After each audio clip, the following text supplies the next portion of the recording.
Hello, I'm going to show you how to schedule a class like a virtual class so you can make a single link that will work for the class, even if it meets multiple days. So you'll have one link that you can put in your syllabus, and that's all you need. So when you log into Zoom, and your default entry point into Zoom, at least for me, is upcoming meetings, and you click schedule a new meeting, and name the meeting after the class. So like SOC 1010, section A01. It meets Mondays and Wednesdays starting at 9:35 a.m. That is a virtual class. It's not my virtual class, but I'm just using it as an example.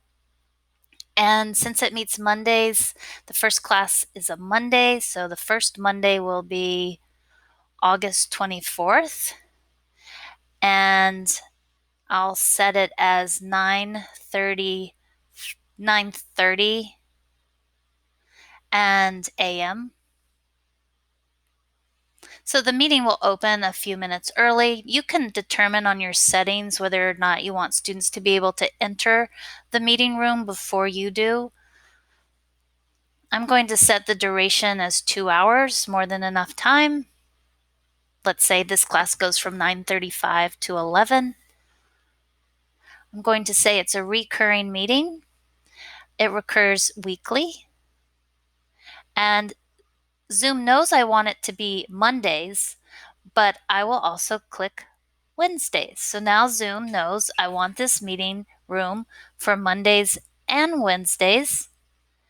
And I can let Zoom know when this meeting will stop. And I'll say mid-December. And that's it. Oh, right here, meeting options, enable join before host. You can say, sure, they can get there before me, or no. You could mute them upon entry, etc. There's lots of things you can do in your meeting room scheduling spot.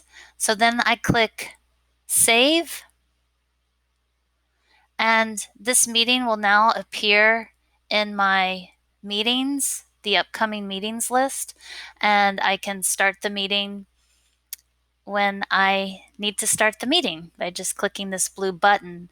What you'll need to share with your students is the invitation. So copy invitation. And the invitation's much more information than you want to give students. What you need to give students is right here.